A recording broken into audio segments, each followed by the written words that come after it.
Hello, everyone, and welcome back to the Well Nerds Podcast. This is episode number 87. My name is Slater, and I'm here with Adam and Katlyn. What's up? Hello. What's up, dudes? Hi. It's been a Sorry, while. we missed last week. It's okay. It's the August grind, man. Like, we're busy. Whale watching's great, but it means that we're tired and little overworked. Dude, today was the first day that our boat had like 30 people on it, and I was like, "What? 30? My boat has had 250 people on it twice a day. Oh my gosh! Wait, what do you mean? Why do you only have 30? I don't know. It's just died all of a sudden. Like today was the first day. Other than that, we've had 80, 90, 127, 100, 127. Boom. You know what's weird is a couple of the boats up here, dude, the sanctuary didn't even go on Sunday, which is kind of weird for a weekend. People? And then they went What's on Monday. going on over there? I don't know. They had like no people that day. That was just one company, but yeah, I don't know. Is California having like new COVID recommendations? It is for like LA and Santa Barbara. You have to like wear masks inside. So like on the boat when they're in the galley, they have to wear masks inside. So, and I still honestly think COVID is kind of having an effect because we're not really seeing a lot of foreigners, which is in the summertime, that's we live off of that. So the way numbers through are definitely lower. October, you live off of European travel usually. 100%, definitely. Yeah. And Canadians travel really well into the fall too, usually. Exactly, and Canada's been shut down for a while, but we've been surviving. We've been having good numbers. I think it's just from like Californians wanting to go out. Are the kids going back to school? I think they just started. Yeah. Some of the kids start going back to school here soon too, but August is the busiest month. Yeah. So we've been sold out every day. Nice. Awesome. But yeah, the sightings have been off the charts. I guess I'll go first. Don't mind me. Don't mind me. Let me just insert myself in here real quick. Santa Barbara's been good. We've been having pretty much humpback whales every day, and a bunch of common dolphins. Now we're starting to get into the period where it's we're seeing a lot of short beaks and a lot of long beaks, which is pretty cool. Usually the short beaks are a little bit more offshore, and that we tend to see them sort of later in the summer a little bit more. So we've been seeing good numbers of those. We had literally 8,000 dolphins today and 6 humpback whales. So it was pretty rad. We also had an 8-hour trip with ACS, the American Cetacean Society, LA. Every year they do one with us, and we absolutely knocked it out of the park. Within 10 minutes of leaving. What, dude? Stop laughing at me. Knocked it out of the park. For the Patreon people, you can see Slater rolling his eyes. Dude, we crushed it. I would retire after this one. Well, it was a cool trip because we had a bunch of whale people on it. Those ACS trips are always full of whale people, so that was fun. But within 10 minutes of leaving the harbor, we found 3 minke whales that 2 of them came over and mugged us, which is in itself rad because that doesn't really happen very often with minkies. And then we had Chompers and her calf. Chompers is a pretty well-known humpback whale here in California, and I didn't actually know that she was if you look at happywhale.com and you look at her profile, she was the first whale ever put into Happy Whale. She's individual 1, which I never knew, but with the HW identifier, right? With the HW prefix, is that what you're saying? Is the CRC different? Yeah. Yeah, that Cascadia is an older catalog than Happy Whales. Yeah. So if it wasn't known to Cascadia's catalog, then it got a Happy Whale prefix. She definitely was not. I don't think she was the first whale submitted to Happy Whale. There's no way. No, I think the way that the system works in Happy Whale, because it's a newer website, she might have not been the first identified with Cascadia, but she was the first input. She probably didn't have a CRC number. It's Happy Whale. She has a splash number, also known as, no, she has a CRC number, CRC 10532. So yeah, she was the first individual into Happy Whale, period. Who was? Which is pretty cool. Chompers. Chompers? Isn't that whale only been seen for the last 2 years? No, if it has a splash number. Splash was in the early 2000s. She was first seen in 2004. Where at? I would assume in California. Yeah, in California. She's a SoCal whale, and she's never been seen north. She has a bunch of calves. She's never been seen north of the channel, so she's a Santa Barbara whale, not a Monterey whale.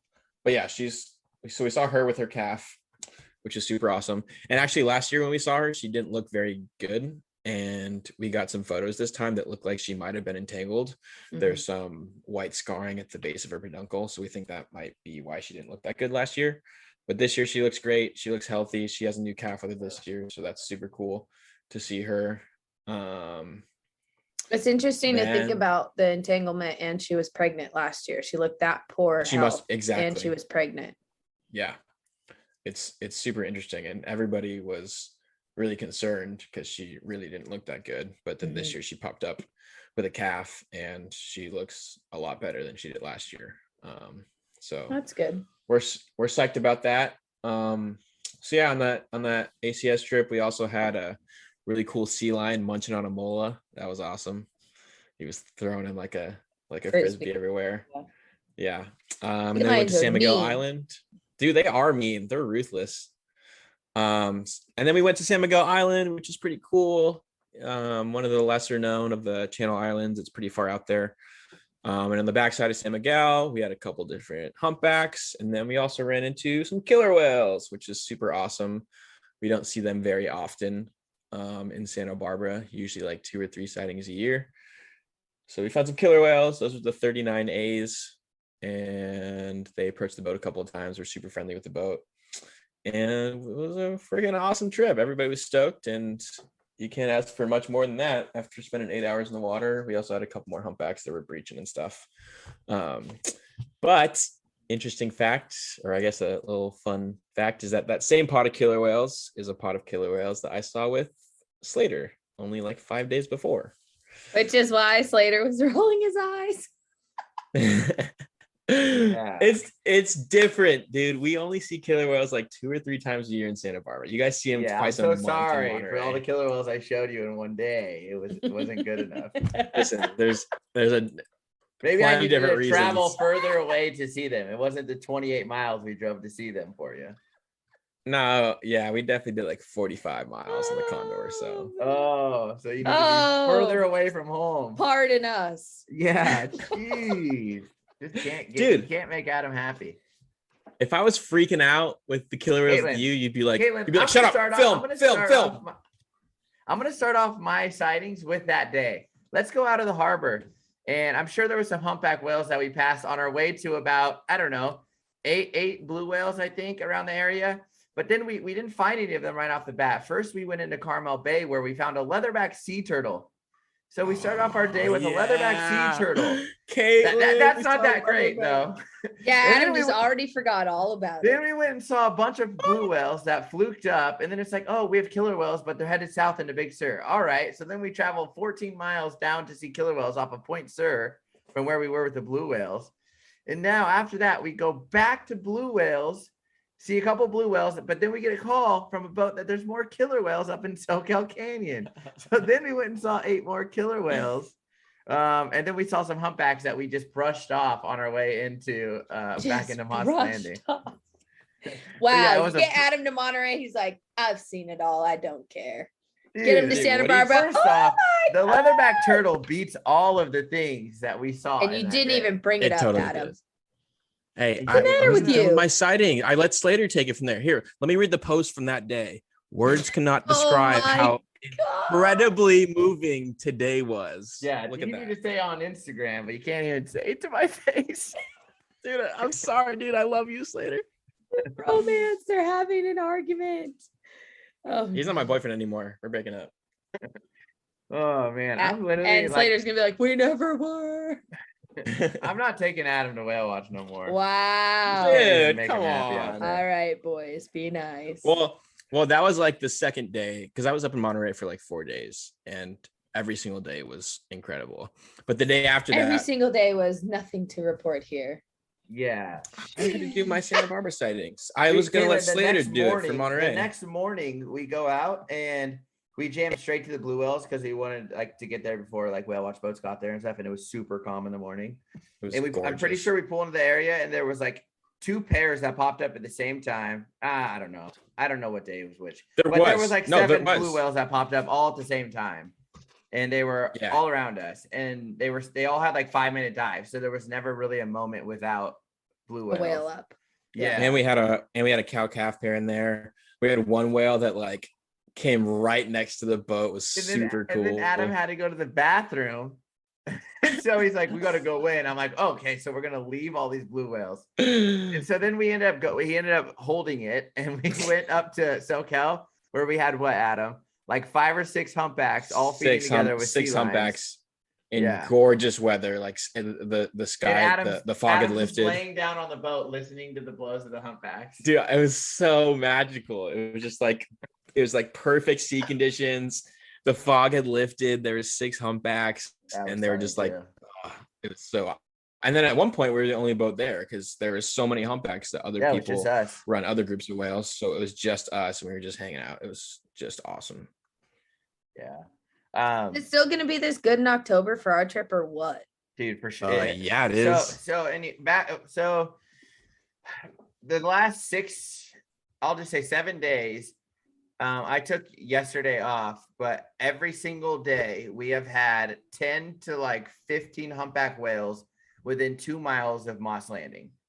Now some of those days we start with them like at like 1 mile, and then like slowly as you get to 2 miles, there's different groups. There's like 2s and 3s. There's like a trio. There's been like a lot of little trios, cow calf and escorts all over, and then they'll all group up for a second feed, and then they'll go out. But yeah, so this morning I went out and I didn't even make it to the MLA buoy, which is, I think the MLA buoy is at like 0.75. I hit it right when I saw the first whale. Right when I got to the first whale, I put a mark on the mouth of the harbor, and I was 0.55 from the harbor, and there was 3 humpbacks there. There were 3 humpbacks right there in that spot, but like all within like another quarter mile, there was seriously humpbacks everywhere and sea lions everywhere. And then I see a breach. Like this is right within like 2 minutes of my trip with this couple on the boat, and I'm like, like, can we go home now? Yeah, I was like, it's kind of tough because like they saw everything all within like 2 minutes. It's like breach here, all this, lunch, fed, peck, slap, and it's like, hey, now what? like so then we went out, we zoomed out to the edge of the bay, but it was kind of bumpy. It was just really big swells out there, so I ended up coming back and watching the humpbacks. But Katlyn, something that I found really interesting in the last week or so is that these humpback whales have been feeding.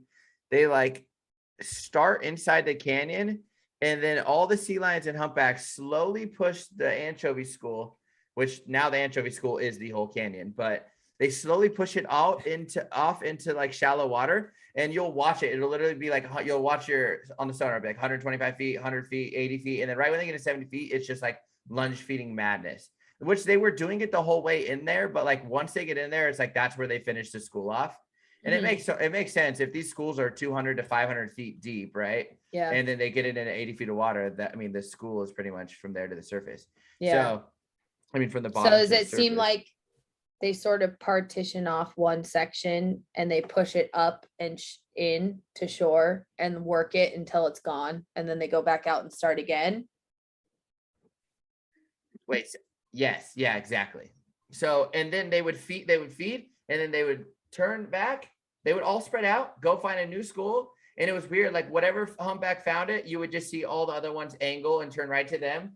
That's do really the same interesting. thing and work it all back in. And That's same cool. thing today. Same exact. It's been going on every day. It's like, and it's like right when you get into that shallow water. Today we were getting right to the bell buoy pretty much, and then it was like they would all just like scatter out of nowhere, and then they would all flip a U-turn and go right back out, and you would just idle back out with them. And then we didn't actually have very much lunch feeding today. And I don't know if that's because they're just so full. I mean, there was a lot of logging and and I did not go over a single like couple feet where my sonar was not just full of anchovies. Even hearing like Nick on the radio was like, this is a lot of anchovy. Like all the fishermen were like the old fishermen that are now driving whale watches were all saying like, this is a lot of anchovies. Yeah. So. Nice. Well, that's cool. That's the coolest part about science is like seeing something, making an observation, creating your own hypotheses, and just being like, well, and I think it's so cool. I think over time, as this relationship with sea lions and whales continues, this is something that's less than a decade old as a regular interaction between the two species. So I think you're going to see those methods perfect over time of how to best efficiently take advantage of all that prey. And then that's Yeah. not unusual to see them take a break every once in a while and sleep for the morning. That would happen on those big years that we worked, like 2014, 2015, even 2016. They would feed really hard for like 5 days. And then one morning you'd go out there and they're all sleeping. And Kate on High Spirit, she made the captain that we're going to be doing our 3-day trip with in the fall. She was, her and I have been talking the last couple of days, and she said that I totally lost my train of thought. It just went away. It's gone. See ya. Oh no. Oh no. Oh no. So no, right at high tide. So right around like 3:30 or 4 o'clock, they all started lunging. And it was like I wasn't out anymore. I had lunch, we had lunch feeding all those throughout the entire day. Like I said, they go in and out every like hour or so. They'd be on a new school. But right after, like right around high tide, which she said, she's like, it could have nothing to do with it. It just happened to be like those 3 days in a row. She would have a rampage. And so what she calls a rampage is like when there's whales feeding at the same time, sea lions, birds, and then there's like a whale that's like peck slapping, breaching, like when everything is at the, like, like the calf temper tantrum at the same time as the feeding. Yeah.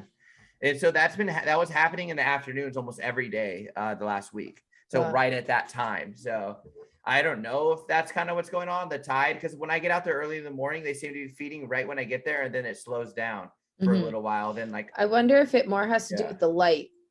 I don't know, man. Because you go pretty early, so that's before the sun's all the way up, and so the fish tend to be higher in the water column. Middle of the day, the fish kind of work their way down, and then as the light starts to fade again in the afternoon, the fish come up again. I might go at like 5 tomorrow, honestly. They were so close to the harbor. Well, when I first got out there, I kid you not, I just saw birds everywhere. And that was another thing they were talking about today. They were like, Danny was coming from Monterey. He's like, I have not, like, he's like, there's so many birds from like here to where you guys are. And it's like shearwaters, pelicans, gulls, common terns, and then cormorants like crazy. I have photos where there's like the whole bottom frame is just cormorants, and then there's humpbacks looking up. Yep. So some years it's like that with shearwaters. It's just like, I'm not kidding, flocks of hundreds of thousands of birds. Yeah, crazy. One day, crazy. I worked with this captain the summer of 2015 who was really into birds. Like he does like bird surveys and bird boxes. He's also a hunter, and so he's very good at assessing how big a school or like a flock of birds is. And one day from Point Pinos up to the canyon, as far as the eye could see, there was city shearwater sitting on the water, and we estimated it was 500,000 birds. Damn. Yeah, I have been taking someone on my boat that's filming shearwaters, and I brought them to like this along the beach where there was, I thought thousands, but I guess it wasn't a lot, but it was a lot of shearwaters. Yeah. So and the guy was saying like, no, I'm saying like there's like 20,000 or 100,000 of shearwaters. Yeah, there were some times where there were flocks working that were 100 to 200,000 birds. Yeah, isn't that crazy? It was like just swarming the entire. And I think I've seen that off Southern California where we've had shearwaters. Like a vortex of like 500 yards worth of birds. And where they're diving. Yeah. Huh. You know what I mean? Where they're like tornado and dive into the water at the same time, and then they're like, it's like never ending. I did get a message back because I had to argue with Adam from Ted Cheeseman about the chompers thing. The first whale that was cataloged was Fran. Oh, really? So why does she have individual one? He said, well, chompers is whale number 1, as in happy whale individual 1. That's all right. He's dotting me, so I'll have to get back on that. But yeah, I guess I just asked him, I said, hey, is chompers anyways, we'll see what he says. That's funny. Okay, so I have a question about the turtle. Neither of you posted photos of it. I got a slow motion video of it from a mile away, and It went down, and then what was going on? It was super foggy, right, or something. It was Well, just kind of like it was foggy, and the turtle was kind of all over the place. So it would pop up over there, and then it'd be down, and it'd come up over here. there And was we a were like, million jellies I, too. And it was, I didn't even know what it was at first. We were like Slater saw. He's like, "Is that a basking shark? It's a basking shark." And I was like, no, because "Really? Are at you first kidding me?" it was like the weirdest thing. It was like it looked like it because they have their head up, you know what I mean? And it would just look like this weirdest dorsal fin. And then I was like, Adam, be ready. That's something. Like it's not a sunfish. He And knew it was then- different. And and then then- like, and it was like yeah. kind of, it wasn't choppy, but I like don't- it was there a was a weird little thing. bit of swell. I think a sea lion came up or something too, right? And then it distracted us. Yeah, Like we and there's turned just for it. exactly. And it was foggy, and we hadn't seen blue whales yet, and Kaufman had a blue whale like, a half mile away from us, so we were keeping an eye out for that. Slater does have a video of it, so there is proof that we saw it, but it was a super No, I don't quick doubt that you encounter. saw it. I just was like, neither of you posted any footage of it. I didn't get anything of it. Slater got a little video, but Okay, so this is really cool. I'll bring this up and then we'll go to Katlyn's sightings. He said the Happy Whale 1 came from importing data from Cascadia. So you said the first ever submitted. We didn't start from zero. He said Kate Cummings was the first to say, "Oh, interesting. I'll try this Happy Whale thing," and uploaded a photo on August 10th, 2015, when we first opened the site. Oh, like on the public side. Yeah, but Chompers was the first from Cascadia. It must have been there imported from first. Yeah, Cascadia. yeah. Yeah, And because so- he was doing stuff on the back end. Ted was for a long Yeah. time before the public site was available, Yeah, for sure. Gotcha. And he said, and then continued to do that. Sheesh, we're 6 years old as of last week. Oh, Congrats, Awesome. yay, Congrats, Happy Happy Whale. Whales Yeah. anniversary. So, okay, All right, so Katlyn, hit us. Hit us my with it. sightings. We have seen a lot of humpback whales on southern Jeffreys Ledge, so not too far from Gloucester and Rockport. The first 2 weeks of August, we've seen quite a few Atlantic white-sided dolphins, which is nice because during July, I think we only had 2 sightings the whole month. So that was kind of rough Nice. as far as people pleasing goes. I mean, I always like to see Yeah. dolphins, but I know the reality of how rarely we see them. But the people are always like, I want to see dolphins. And I'm like, it's probably Yeah, not for going to sure. happen. Yeah. But we've seen them almost every day, at least a little group somewhere during the month of August, which is nice. And the weather's finally been kind of nice. Although that being said, I think we're going to have a tropical storm this weekend. Anyways, the humpback whales have been kind of coming together and then like pushing back and forth in the area.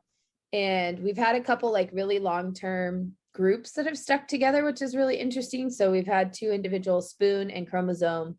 Spoon is a very old whale. She was first documented in 1977. She's a female. Whoa. Yeah. Dang. And Chromosome is much younger. I think he's born in 89. Don't quote me Much on that. younger. But he's much younger than her. And he's a male, we suspect, because he's very roughed up on his back and he's never had a calf documented. So they've been together for weeks. Every once in a while, Girlfriend. we see Spoon with another whale, but by the next day, Chromosome's back. He's like, hey, He's like, I had to take a break. I'm back with my girlfriend.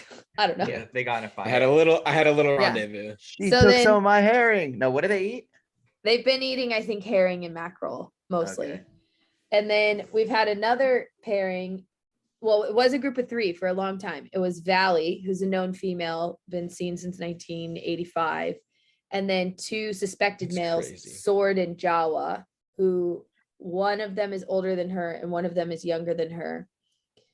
And it was like her and her 2 boyfriends for weeks and weeks and weeks. And then she finally ditched Sword. And he's been kind of trying to get in with other groups of whales. And then yesterday afternoon, she also ditched Jawa and paired up with another female. And then in the morning, that female was with Sword and she was back with Jawa. I was like, That's what were they funny. comparing notes or like what? That was pretty Dude, cute. that's so awesome. I can't Yeah. wait till like the California coast gets to like that level. Yeah, Of, where you like, know the like- whales that well. Yeah. You Yeah. think it And then, will? Like, yeah, I I don't think know, I mean- someday. I mean, think about how many humpbacks were there today. Like, Yeah. I I know haven't it's seen hard one. because so many whales come in and out of the area, whereas like Very in the true. Gulf of Maine, it's not like that. They're very loyal to their spots. Mhm. So Yeah, so it's been interesting to watch those associations over time. And then there's whales that we knew were up north being reported by other companies that have shifted back down into the area, and they're kind of going back and forth. Unfortunately, a couple of our whales are pretty beat up this year. We had 2 adults with what looks like boat strike wounds within the last week, which sucks. It's very unfortunate to see. And then reported down south of us, there was a dead whale, and there was a couple white sharks feeding on it, which is super cool, but it's a calf from last year. But we saw that whale at the beginning of the season. It looked great. Its skin looked great. It looked like it was a healthy weight. And I don't know if anyone's determined the cause of death. So that's been pretty tough. But almost every calf this season is beat up, like has prop scars or entanglement scars or both. Dang. Like I think I saw the first calf this season today that is not beat up. All the rest of them have some sort of horrible mark on them already. Poor things. They have it rough on the East Coast, huh? Yeah, the East Coast is. Yeah, I mean like especially when the weather's nice, like... there's a lot of private boaters. You know, there's lots of harbors to come out of here in a small area. And I think, you know, we had that sentiment shared from Sarah and Jeff up north in Washington that everybody that could afford a boat during COVID bought one. Yeah. Oh yeah, 100%. And so I do think we have a lot of uninformed private boaters out there, and unfortunately, like stuff happens. And yeah, I mean, not to say that it couldn't be somebody else out there that those accidents are happening with as well, because we were in the middle of watching whales 3 days ago, and a tug and barge just went right through, cut us off, cut the whales off. Yep. Came within 200 yards of a fisherman on anchor. It's like, dude, what are you doing? Yep. Yeah. So it's stuff. When you really start looking, like you really see, you know, how many either entanglement scars or prop scars there are on all of these different whales, and it just is really eye-opening once you really start paying attention to that. Yeah, exactly. So we luckily, have 2 right now in those feeding groups that are out front. 2 different. One has one on the right side of props, and then today the one had it like right over the back. Yeah, I remember one year when there was a lot of whales in the area, I documented like 5 or 6 different ones that only had half a fluke left. Like where is this happening though, right? Like, yeah, I mean, ours not. It could be here, it could be Mexico, it could be like on their travels, it could be wherever. Yeah. You know.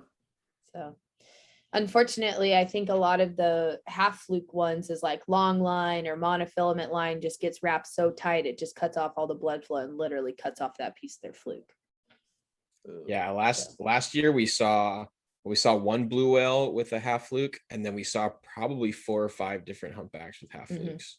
Yeah, which was a lot. Yeah, really, poor whales. This population. Yeah. So I have an interesting story about an entanglement that our boat witnessed on the 8th of August. So it's 10 days ago from the day that we're recording this episode. So we were leaving the harbor, and we heard a fisherman get on the radio on channel 16 and hail the Coast Guard and say, hey, there's a whale tangled up in lobster gear over here. And they gave the location. And that's where we looked at the chart and we were like, that's where we've been watching whales.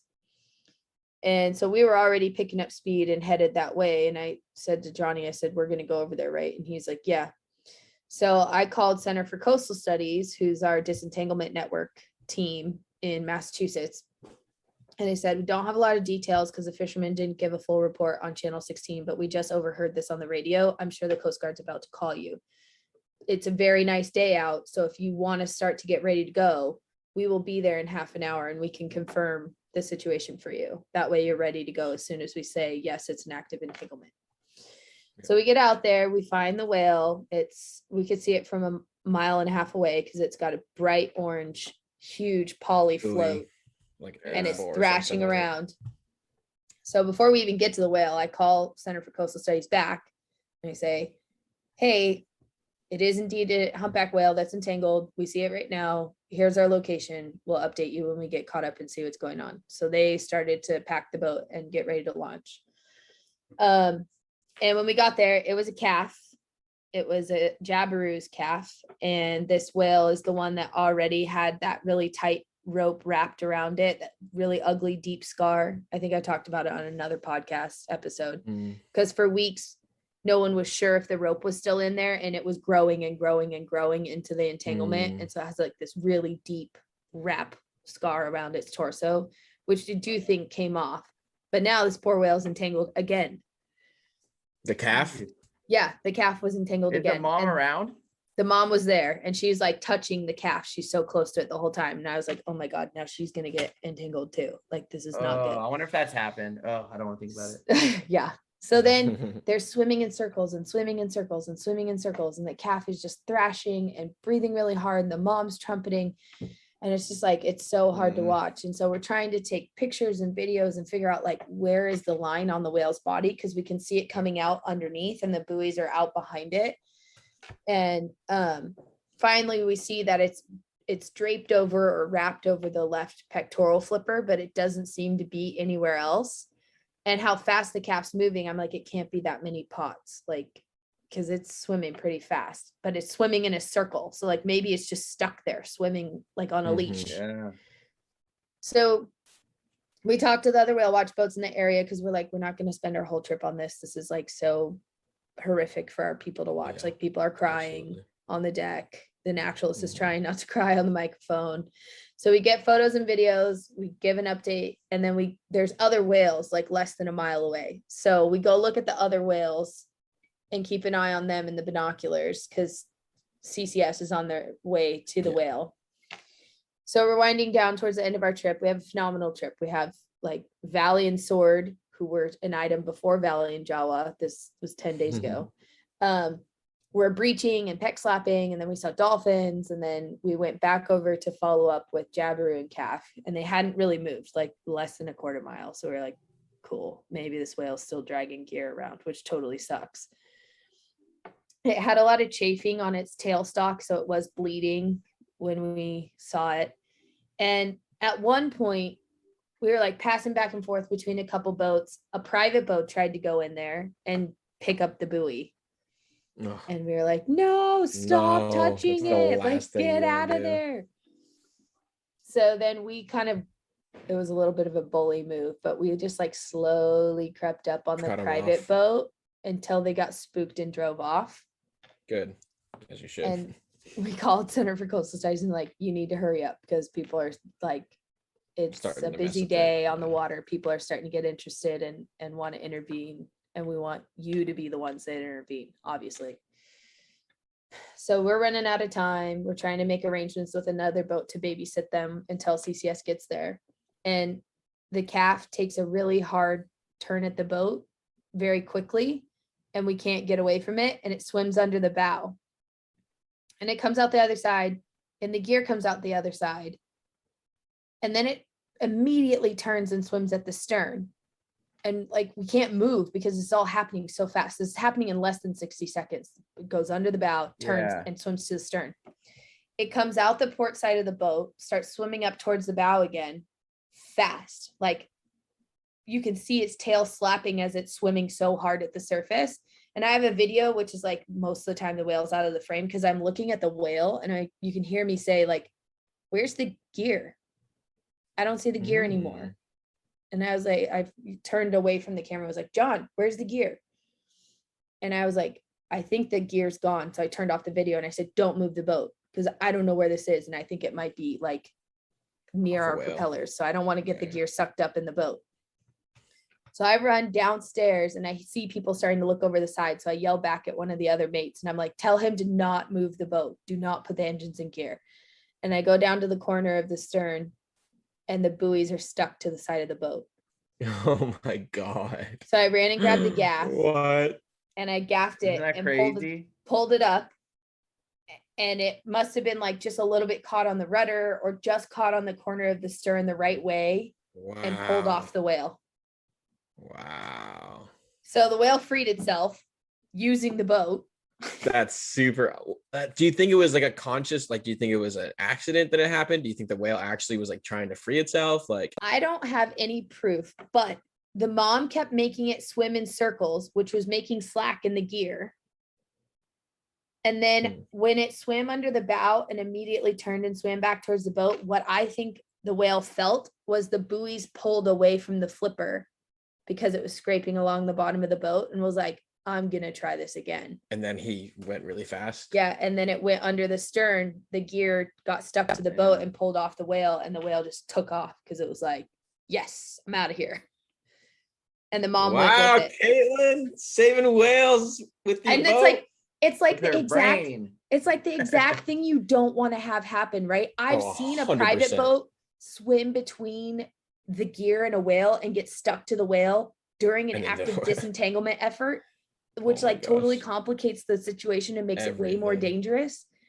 And so like it's what you don't want to have happen, but like it had the best outcome. Outcome for So sure. we pulled the gear up because now it's evidence, right? And it's stuck to our Yeah. boat. So we have to collect it because we Get it can't off, yeah. move Can't move, without getting yeah. it off there. And we get to the end of the line, and there's this red frayed rope, this section of red frayed rope at the bottom of the line. And it's a weak link. So there's been a new program in Massachusetts to put weak links Weak in links. lobster gear for right whales. Just So that And means that it already broke it off of the thing. Yeah. And it And now works. it just and it worked. And it was just having the remnants of the line wrapped Yep. around it. Yep. Oh, And it was a baby whale. so that so, broke yeah, imagine if oh, it they're was so strong. But they were designed and initially for adults. And they weren't sure if a sick whale or an injured whale or a young whale could break it. And a calf go. broke it. And so it was like Noah came down and collected the gear to take back to the lab to analyze. And they were so excited to see that it worked. That's awesome, Caitlin. What the Yeah. heck? So you were literally a part of history? Yeah. Dang. When they write Well, books on this in years, We'll Caitlin have to send Taylor. out some autographs from Caitlin. Yeah, if you And sign then- up for our whaler trip, then you get Oh an my autograph. gosh. Yeah, you No. get an autograph It's part of the from it's part of the whale nerds No, merch. no, no. So then we didn't see the whales for almost 10 days. And we still haven't seen them at Cape Ann Whale Watch, but another boat reported them yesterday in the afternoon, and they were both tail slapping and peck slapping, and they both look really good in the photos. Oh, that's awesome. So they disappeared for 9 days, but they're back. I get shivers down my spine with that stuff. That's so cool. Yeah. But I mean, at the same time, it proves that program can work. You know, Mhm. that very subtle change in the Mhm. gear of providing a weak link. Yeah. shows And that those whales can break fisherman, it. we looked at all of the setup, and it had many weak link opportunities in it. I verified with the person from NOAA that came to collect the gear. There was actually several other splice methods done that were weak links, not as weak as the red breakaway line, but Yeah. that were weak links. And then there's a plastic piece that most of them have in them that's also a weak link. Yep. And our boss talked to the fishermen on the phone when we found out whose gear it was. And they said, wow, I'm glad I put that on there. Yeah. Oh that's yeah, I awesome. bet that because it it's not your gear that it happens to, right? Like that's Yeah. probably how most of the Because I mean, no one wants to hurt a whale. Nobody know? does. And Nobody so they does. were quite relieved to hear that Absolutely. that the system worked. Well, and then people always try to make it, a blaming the fisherman thing, but it's like they don't want to take against their fishery. Like that's a huge Right. deal. They Right. could be shut down. Their livelihoods are at stake. Nobody Well, wants. and they lose kill their whales. gear. They feel guilty about injuring the animal. It's not, Exactly. nobody Nobody wants it. wants to entangle whales. Nobody wants Yeah. to kill whales. Nobody wants to hit whales with their boats. It's not a this party versus that party kind of deal. Right. Exactly. So that's kind of the theme of this episode for the remainder of the topics I have prepared is where are we at Yeah. with this problem of entanglement and what's being done to resolve it. So I have this report from NRDC, which is National Resource Defense Council, and it's kind of a summary but also blog post that they made on their websites, just giving a snapshot of like what the data is like right now for the Gulf of St. Lawrence, Southeast Alaska, the Atlantic coast of Canada, and the US, and then the Gulf of Maine in particular, so the whales that I see at work. In the Gulf of St. Lawrence, 85.7% of humpback whales, up to 59.9% of blue whales, and up to 54.7% of fin whales have scars from previous entanglement events in their life in the Gulf of St. Lawrence. That's more than half of the 3 main baleen whale species, like half of the individuals that they see in the Gulf of St. Lawrence. Southeast Alaska, 71% of humpback whales have non-lethal entanglements at some point in their life. The US East Coast and Atlantic Canada coast, 85% of North Atlantic right whales have scars from being entangled in fishing gear.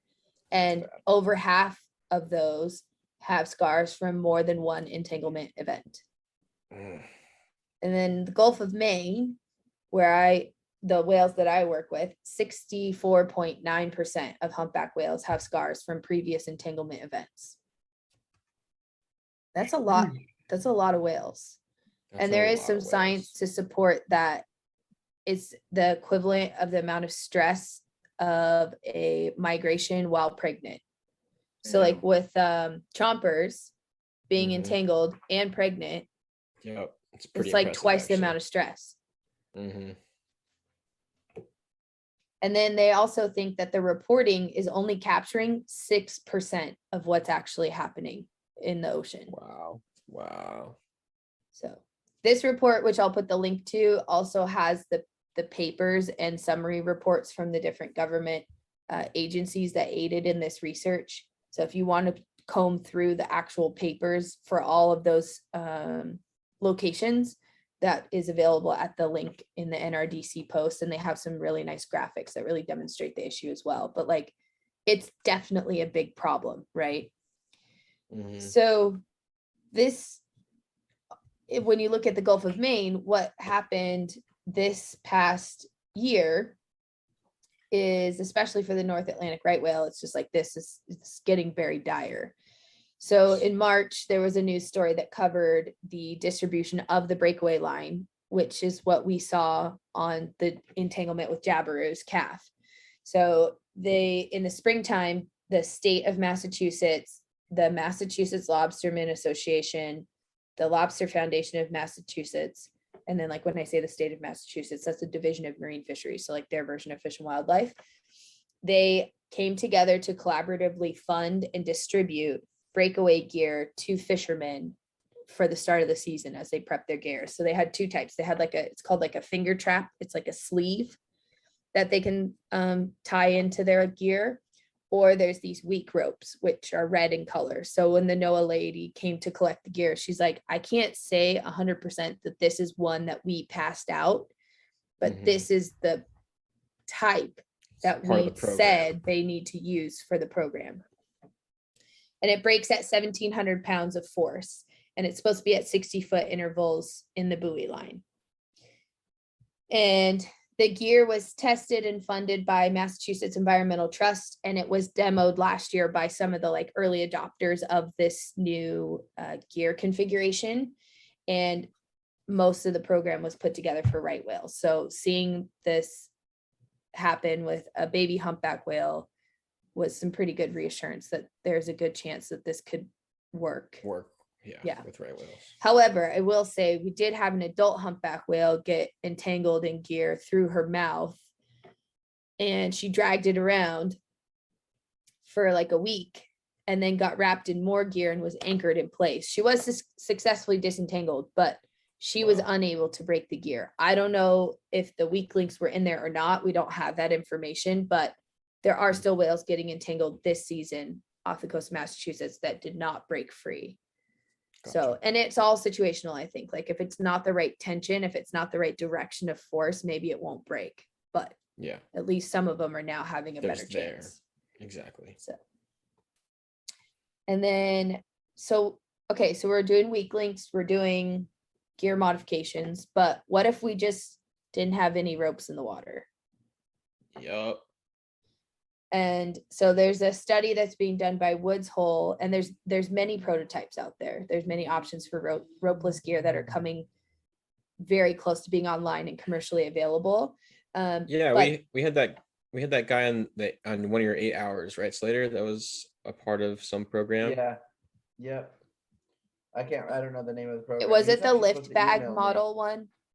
It was I supposed to be think the so. GPS. Yeah, it's like I think they're all gonna have a GPS, but yeah, Yeah. they're gonna Yeah. CO2, some sort of CO2 cartridge that lifts it Yeah. up, right? Mhm. Yeah. Yeah, there's somewhere it's like going to be like a buoy release. So the buoy line is like coiled on the trap and then you trigger the release, and then some are going to be like a CO2 lift bag thing. But Gotcha. You know what though? Even if it does cost more money for these ropeless traps, right? They're like, because that's going to be the big thing is like, okay, well now we have to buy all these new traps. Well, it's like good, raise the price of lobster or Yeah. crab or Yeah. whatever it is. the right? consumer Because, can pay for it. yeah, that's how it should be a delicacy anyway. People don't get that. Yeah. So with all these models of the ropeless gear that's coming through, one of the biggest issues is like relocating and retrieving. So Woods Hole has recently published a paper about their system, and it's kind of like an underwater version of AIS.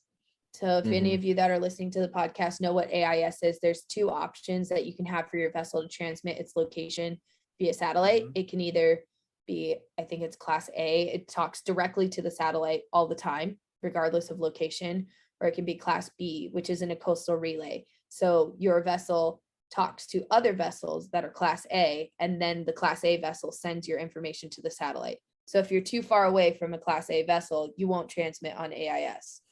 Yeah. So this system that Woods Hole is testing is this self-localizing system. So basically, boats would have this receiver on them, and the gear would transmit information constantly, and it would be this network of receivers getting information of the boats passing by and saying, "Hi, I'm here. This is my ID number. This is the owner of this ID number. This is where I am." And it would triangulate based on all the receivers on the boats where the gear is at all times. So that way it's encrypted information. So you can't just go find, Joe Schmo's gear. You can only decode your own stuff. But fisheries management could have the keys to know whose gear is where. And then you also would be able to at least see like, oh, someone else's gear is here. I'm not going to set right on top of it. So if enough fishermen had these receivers, then they would still know where they can and can't set. So they're not setting right on top of someone else, because that's also kind of the art of the buoys, right? It's like, oh, well, I see this line of traps that are orange and white. I'm not going to set my line right there. Yeah. Yeah. And so they put out a paper about where they're at with the transponder and relay system. And it seems like pretty promising, but again, it's going to be very expensive as an initial startup. So kind of interesting. Radio modems and transmission information. If you really want to read the details, like I personally had a hard time sifting through it all. But the best way I could boil it down and simplify it was like, it's like an underwater version of AIS. So I will put the link on our Facebook page if you feel very inclined. Could you like imagine a world where like disentanglements no longer exist, or like entanglements no longer exist, like that? I don't know. I feel like that is like the main thing That'd be a huge step for us. Like that. Yeah. I feel like that's the main thing affecting, I think vessel strike is also up there, but I think entanglement's probably a little bit more prevalent. Well, and it's a lot, it can be a lot slower and more horrific death if that's how it ends. Yeah. Like I've said this many times on the podcast, but I will never forget Michael Moore giving that talk at ACS in 2014 and saying, he put up an image of this right whale and gave this right whale story, and then said, it took 2 years for this whale to die. Ugh. We might as well just go back to whaling because it's more humane. Sure. Yeah. Like we've got to find a better way. And it's not the fisherman's fault. It's not, the technology exists. We have the ability to solve this problem. It does 100%. And that's, the hopeful part about it. Like you said, it's not the fisherman's fault. Nobody wants to entangle whales. Yeah. You can't just start saying, fishermen are, evil monsters, they're just trying to support their families and live their lives. But at the same time, it's like we've progressed so much in humanity. People are going to outer space. We have electric cars, we have X, Y, and Z. I think ropeless fishing gear is a very obtainable goal to have. For sure. So then, in addition to having the equipment, you then also have to have the legal side catch up to things, right? So different states are in different stages of this. California has a bill that's still currently in assembly. It's AB 534, and it's about ropeless fishing gear in California. Again, I'm not a lawyer. A lot of this was very dense information to get through, but here's my summary of what is happening with AB 534. As far as I can tell, the bill has not died. It was postponed from its last hearing and has not made it back to the committee floor. So it hasn't been voted on. It has been modified. And it proposes that ropeless gear be required on or before November 1st of 2025 when fishing in a national marine sanctuary. So this is for fixed fishing gear for pot fisheries in a national marine sanctuary boundary. So Monterey. That's very niche. Monterey, Yeah, Cordell Bank, Greater Farallones, Channel Islands. Yeah, it's a lot of the California coastline. Yeah. It is. Especially where Dungeness crab is fished. That's most of where the Dungeness crab fishery is. So there is an extension written in to allow for 2 years of authorized delay of that date if viable gear is not commercially available, because we're assuming by 2025 we're going to have something that's workable, but maybe not. So there's an allowance for 2 more years to delay. And then it also says on or before July 1st of 2022, so next year, the Department of Fish and Wildlife must issue an annual report of all commercially available suitable ropeless gear and have a report of the performance of that gear. So like yield, tough. Weight, like all kinds of, like has to have a full spec up of how well this gear performs. It's going to be tough, but also like that's part of like when you go to buy a fishing reel and you look on the website, they give you the full specs, they give you a performance report, For they sure. do all kinds of stuff. That's standard for that Very true. industry. Everything. Very true. Same thing with you go to buy a laptop, it gives you all the specs and how it Specs, performs. Yep, very true. And then it also, if you use ropeless gear, this bill says that you would be authorized to continue to fish in your fishery if there was a time area closure in effect from the state due to entanglement risk, which makes sense, right? Like you're like, well, I don't have ropes in the water, so I can still fish for Dungeness crab, which is a huge benefit for the fishermen. Yeah, exactly. So I don't know. I've heard mixed feelings about it from the fishermen. I don't really know. I don't have a keen eye on how to interpret the flaws in a bill like that from the fishing side. There was really not a lot of language in there about who pays for this. So that part I would like some more clarity on. So if you're good at reading legal documents, I'm mediocre at it, let me know. But I would like to hope that there's going to be a fund from the state for this to subsidize it for the fishermen, similar to in Massachusetts, how they did the breakaway gear this year. That's what it has to be. It has to be subsidized by the government, or like you said, the people that buy these fish, it's 30 cents extra per pound of fish, or whatever it is. And that has to go back to the fishermen. The market can't just be like, we're putting a green tax on it and just getting you for extra money and not paying the fishermen that money. Yeah. Exactly. It's a very complicated chain of events that happens, and many dollars go across many hands before they get to the fishermen. For sure. So ropeless, hopefully it's coming soon. I think we can do this safer. We've been talking about that for a long time. Yeah. Forever. But I don't know, like this year, like even in Santa Barbara, I think we've had probably at this point in the summer, in mid-August, so far, we've probably had 6 or 7 entangled whales. and I don't think we've had a single successful disentanglement this year. I don't think we've had a single one here. Everyone has been south of us, like Santa Barbara that I've heard of, Mhm. or off Big Sur. That was But the there's- closest one to us that I've heard of. Have you seen any crab gear? It's not really, that's not the No. season for it. It usually Yeah, closes in but- June. Why are they all in Santa Barbara? I suppose spot You have prawn. lobster still? Spot prawn, we have spot prawn there. Yeah, we have. There's Well, not we a don't lot. really have spot prawn buoys here, but in Newport you do.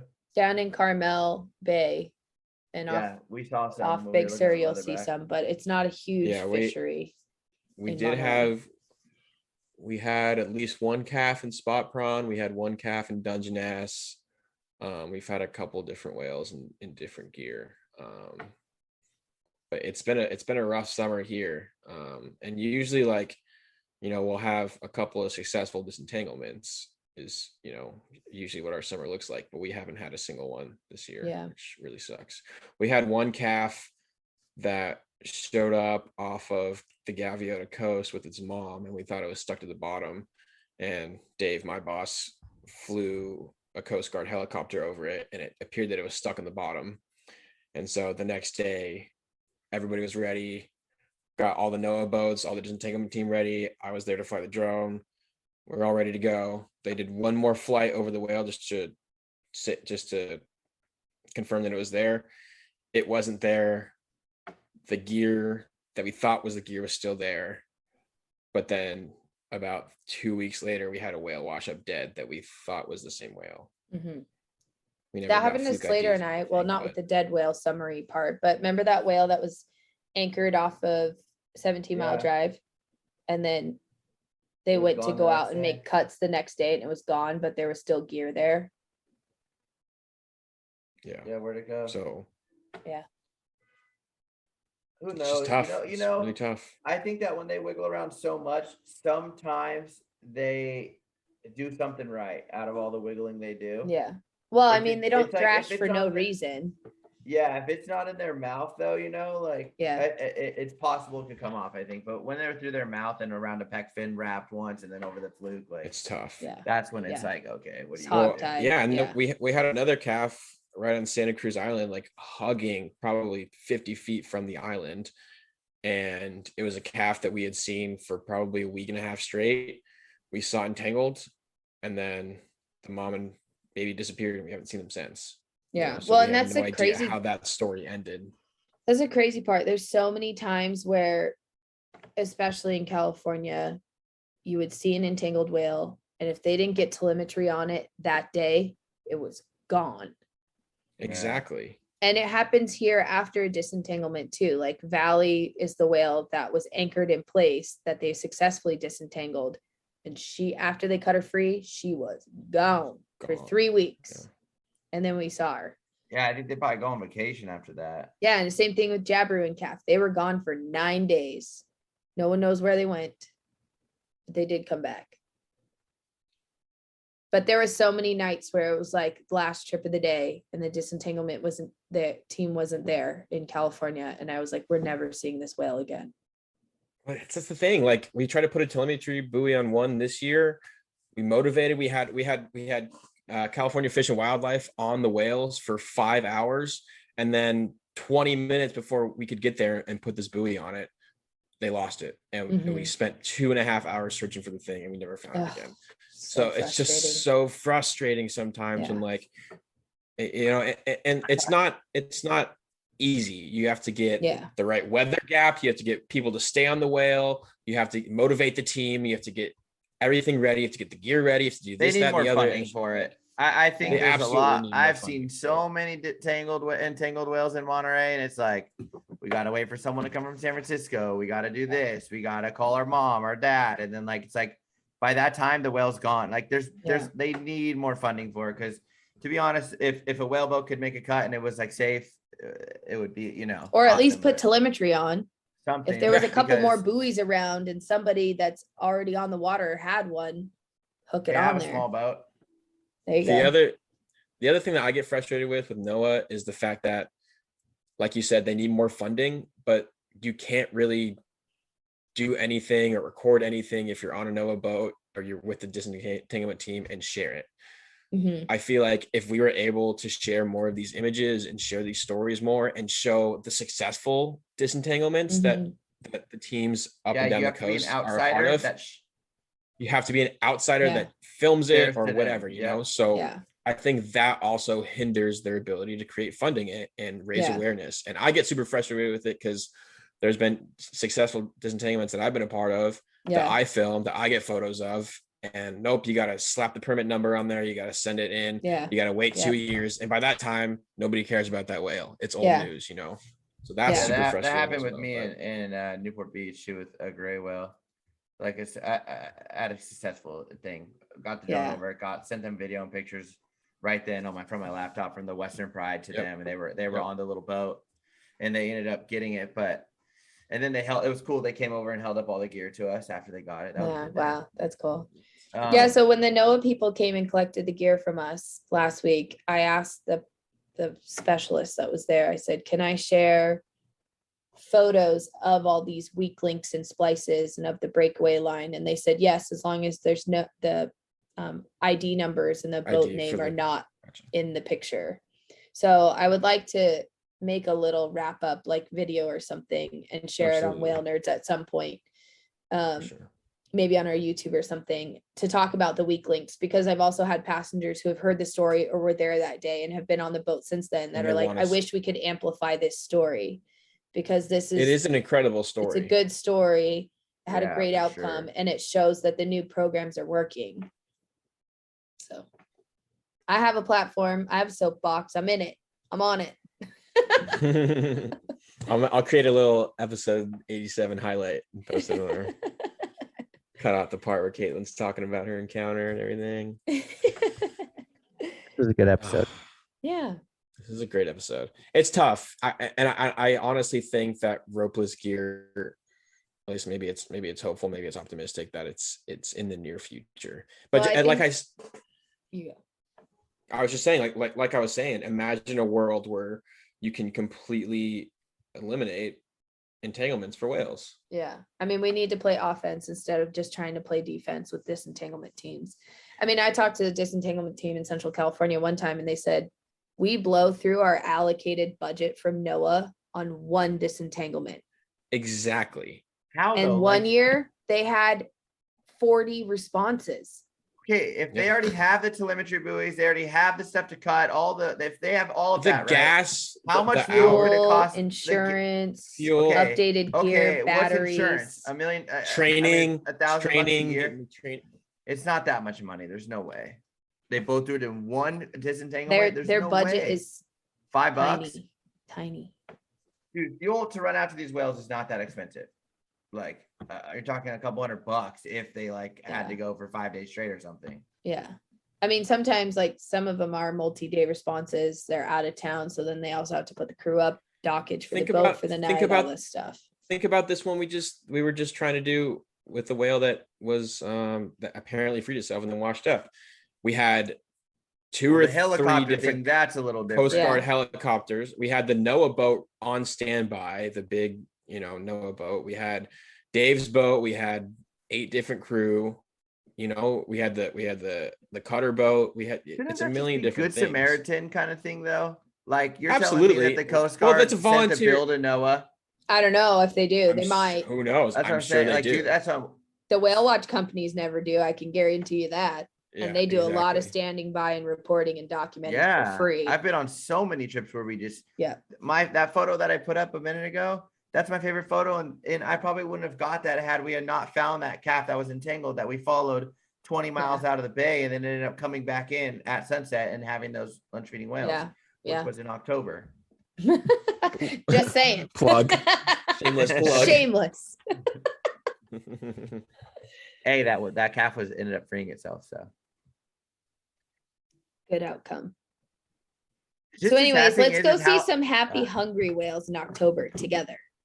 Yeah. Yes. As friends and As frenemies. friends, as colleagues, as whale nerds.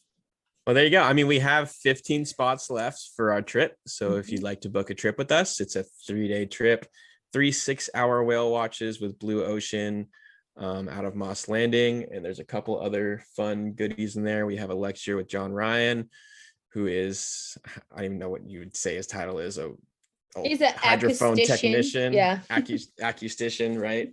So it should be a really fun time. And like I said, there's Wow. 15 spots left. So if you guys want to join us and hang out with us and see some whales, it's honestly all of our favorite times for whale watching. Yeah. I love Yeah, the fall October is- in October Monterey. is the best. The whales have It's the been here the best. whole time. It's just that the weather is like calming down and beautiful. So Save some anchovies for October, boys. Yeah, for real. Maybe save me a turtle. There's so many That's jellies. asking for a little bit much. Your moon jelly video was cool, Slater. Yeah. So you saw that on Sunday. I pulled into a smack of jellies Yeah. and there was a billion moons.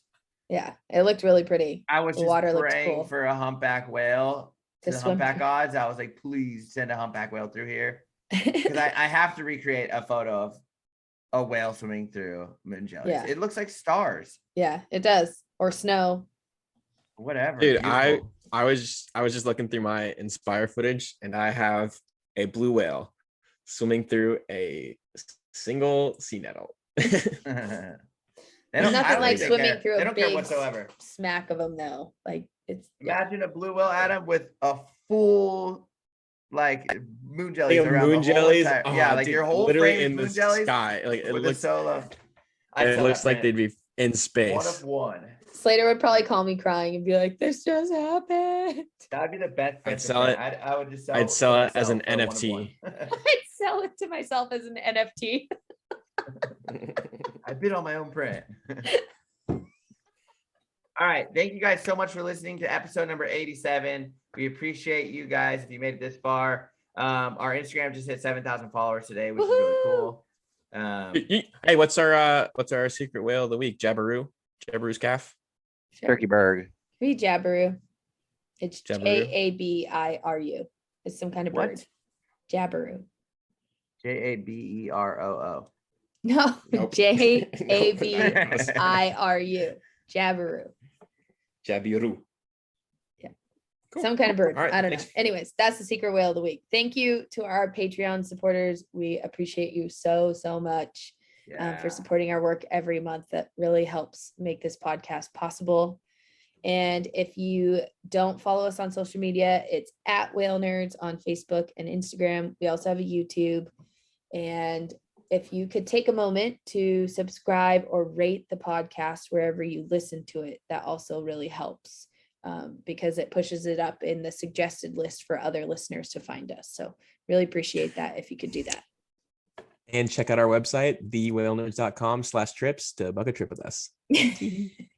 Or just look at our website. It's kind of cool. Or just, yeah, there's a couple of films on there. There's some cool stuff on there. So, All right. yeah. Bye. Thanks, everyone. Bye. See ya. Peace.